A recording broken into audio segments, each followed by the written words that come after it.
दोस्तों नमस्कार, मैं हूं शीतला तिवारी और हमारे साथ वरिष्ठ पत्रकार भालचंद पांडे जी हैं। आज पांडे जी से हम जिक्र करेंगे क्योंकि ये घटना जो है वह कुरुक्षेत्र की है, हरियाणा की। हरियाणा के कुरुक्षेत्र में फिर एक डॉक्टर के ऊपर आरोप लगा है कि लड़की जो है वह उसके क्लिनिक में आती है, यानी इलाज कराने के लिए। पेट दर्द उसका था और वह जो है पेट दर्द के बहाने जो है वह ले जाता है, उसके बाद एडमिट करता है और एडमिट करने के बाद जो है उस लड़की के साथ जो है वह रेप करता है। हालांकि लड़की उसके बाद उसको चूंकि ब्लडिंग का प्रॉब्लम होता है तो वह घर में जो है यह बात बताती है और बाद में जो है हालांकि गिरफ्तारी हुई। डॉक्टर जो है साहब वह जेल चले गए। आरोप यह भी है कि डॉक्टर साहब इसके पहले भी एक बार जो है वह रेप यानी बलात्कार में जेल जा चुके हैं। अब सबसे बड़ी बात यह है कि यह डॉक्टर जो है वह एक बार रिटायर हो चुके थे, दोबारा जो है इनको जो है नौकरी दी गई थी तो डॉक्टर को नौकरी से जो है सस्पेंड भी कर दिया गया। तो डॉक्टर साहब, कहने का तात्पर्य पांडे जी, ये पहली घटना नहीं है। हम प्रयागराज से अगर करें तो न्यूरो सर्जन के ऊपर आरोप लगा, उसके बाद एक डॉक्टर के और ऊपर आरोप लगा। आखिर ये जो डॉक्टर भगवान के रूप हैं, जो इनको कहा जाता है कि डॉक्टर भगवान के रूप होते हैं, अब क्या डॉक्टर जो है इस तरीके की हरकत अगर करेंगे तो फिर लोगों का तो भरोसा उठ जाएगा। क्या कहेंगे आप? तिवारी जी, पहले तो सभी दर्शकों को नमस्कार। वास्तव में इस समय जो ये डॉक्टर हैं, ये डॉक्टर वास्तव में डॉक्टरों को भगवान का रूप कहा जाता है। भगवान के रूप नहीं है, भेड़िया समझ लीजिए। डॉक्टर के खाल में या ईश्वर के खाल में भेड़िया जिसको कहा जाए वो है। और इस तरह की घटनाएं इधर कुछ दिनों से देखिए तो एक पर एक बढ़ती जा रही हैं। अभी प्रयागराज में देखिए न्यूरो सर्जन के ऊपर आरोप लगा था। उसके पहले या उसके बाद ही शायद एक डॉक्टर की भी यहाँ गिरफ्तारी हुई है। वो भी रेप का ही मामला था। वो भी कोई इलाज कराने आई थी और इलाज के बहाने उसके साथ वो दुष्कर्म किया। और अब ये देखिए प्रकरण फिर से आया कुरुक्षेत्र में, जहाँ की एक 14 वर्षीय बालिका आती है इलाज कराने पेट दर्द का, और वो इलाज के बहाने डॉक्टर उसके साथ दुष्कर्म करता है। और उसके बाद जब वो घर जाती है, ब्लीडिंग वगैरह होती है, परिवार वाले जब पूछते हैं तो बताती है, तो उसके बाद परिवार वाले जाके FIR कराते हैं। तो ये समय समाज में तिवारी जी एक अलग से ही थोड़ा कहा जाए कि अलग से रूप फैलता जा रहा है व्यभिचार का, या फिर कहें ये इंसानों के रूप में जो शैतान चल रहे हैं। ये समझ में नहीं आते कि आखिर शैतान है या इंसान है या भगवान कहें इनको। ये इस समय दिखने में तो इंसान लगते हैं, लेकिन ये इंसानों के रूप में जो है वो भेड़िया हैं। इनको चिन्हित करना समाज में शायद इस समय बहुत भारी है। इसलिए इस समय जितने भी गार्जियन हैं या जो भी है महिलाएं हैं, अगर इलाज कराने ऐसे डॉक्टरों के साथ पास जाती हैं तो अपने आप को सतर्क करके जाएं। और ऐसे गार्जियन जो अपने बच्चियों को इलाज कराने के लिए ले जा रहे हैं, वो अपने बच्चियों के साथ या अपने बच्चों के साथ जरूर रहें। क्योंकि ये देखिए, ये तो मान लिया बच्ची थी, कई बार ना लड़कों के साथ भी इस तरह का दुष्कर्म का प्रकरण सामने आया है, जहां डॉक्टर ने उनके साथ जो है वो गलत बर्ताव किया है। तो इसलिए अगर बच्चे नाबालिग हैं तो इस समय गार्जियन को अगर इलाज कराने जा रहे हैं तो उनको उनके साथ जरूर रहना चाहिए।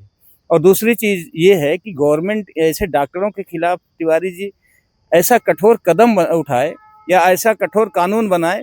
ये तो पहले तो इनके जैसे अभी आपने बताया, ये जो डॉक्टर साहब हैं कुरुक्षेत्र के, ये पहले से रिटायर हो चुके थे। इनका जो बायोडाटा था पिछला, चारित्रिक प्रमाण पत्र था, अगर इनके खिलाफ कहीं कुछ कार्रवाई जरूर हुई होती तो शायद ये दोबारा इस तरह का कर्म नहीं करते।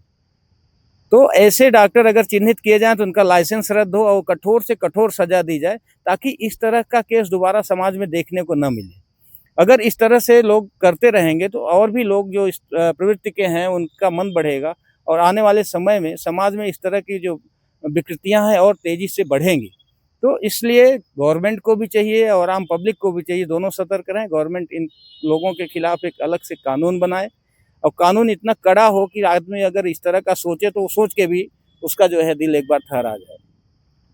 बिल्कुल। तो दोस्तों, कुल मिलाकर के आप समझिएगा कि यह डॉक्टर साहब का जो नाम है वो शैलेंद्र शैली है। शैलेंद्र शैली जो है अपने इस जो ये कार्य है, जो गंदा कार्य ये कर रहा है, इसके पहले भी इसने जो है एक बार दुष्कर्म के आरोप में यह जेल जा चुका है। और फिर जो है, जैसा कि आपको मैं पहले ही बताया कि यह एक बार जो है नौकरी से रिटायर हो गया था, इसको दोबारा जो है रखा गया था। वैसे भी आप देख रहे हैं कि चूंकि डॉक्टरों की जो है कमी है, तो लोग और सरकार ये चाहती है कि ज्यादातर लोग जो है वह जो है लोगों को इलाज मिले, सब कुछ। लेकिन जो भगवान के रूप कहे जाने वाले डॉक्टर हैं, वह आज पास्को एक्ट में जो है वह जेल जा रहे हैं। इनके ऊपर जो है धारा जो लगाई गई है पुलिस की, वह पास्को एक्ट। अब पास्को एक्ट के तहत जो है यह जेल गया। अब आप समझ सकते हैं कि लड़की जो है, चूंकि नाबालिग 14 वर्षीय 15 वर्षीय लड़की थी। अब इस डॉक्टर का आप फोटो और वीडियो देखेंगे तो उसमें आप देख ही रहे हैं इसकी उम्र कितनी हो सकती है, यानी 60 से 65 वर्ष का जो है यह डॉक्टर है। यानी इस तरीके की जो हरकत है, तो पांडे जी क्या ये जो है सरकार अगर चाहे तो क्या ऐसे डॉक्टरों पर जो है रोक लग सकता है, या ये जो है पब्लिक इसी तरीके से जो है युवतियां महिलाएं जो है इनका शिकार होती है? नहीं ऐसे देखिए, हमने पहले भी कहा है कि चूंकि चिन्हित करना तिवारी जी बहुत आसान नहीं है, क्योंकि दिखने में आम आदमी लगते हैं और चूंकि पढ़े लिखे होते हैं, समाज के एक इंटेलेक्चुअल व्यक्ति हैं, तो ऐसे में इनको चिन्हित करना कि किस तरह के हैं या इनके अंदर मानवता किस तरह की है, तो ये आसान नहीं है। लेकिन हाँ, अगर ऐसे डॉक्टर जिनके खिलाफ एक बार कार्रवाई हो चुकी है और इस तरह की प्रवृत्ति में संलिप्त पाए गए हैं, उनके खिलाफ जो है कठोर कार्रवाई होनी चाहिए और ऐसे डॉक्टरों की मान्यता जो है रद्द करनी चाहिए। इनका जो लाइसेंस होता है उसको रद्द कर देना चाहिए और उसके साथ-साथ इन लोगों के खिलाफ कठोर कार्रवाई होना चाहिए, कठोर सश्रम सज़ा देनी चाहिए, ताकि एक मिसाल बने। जो लोग इस तरह की कृत्य के बारे में सोचते हैं या इस मनोभाव के होते हैं, वो उस कठोर कानून के या उस कठोर सज़ा से जो है वो भयभीत हों और इस तरह का कृत्य न करें। तो बहरहाल आप लोग देखिए कि डॉक्टर साहब के बारे में जो है जैसा कि पांडे जी ने कहा कि इस तरीके के जो डॉक्टर हैं, यानी ऐसी हरकत करने वालों को जो उनको बख्शा नहीं जाना चाहिए। अब ऐसे डॉक्टरों के बारे में आप क्या सोचते हैं और आपकी क्या राय है? ज़्यादा से ज़्यादा मुझे कमेंट करें और चैनल को सब्सक्राइब करना ना भूलें। अगले वीडियो में फिर मिलते हैं।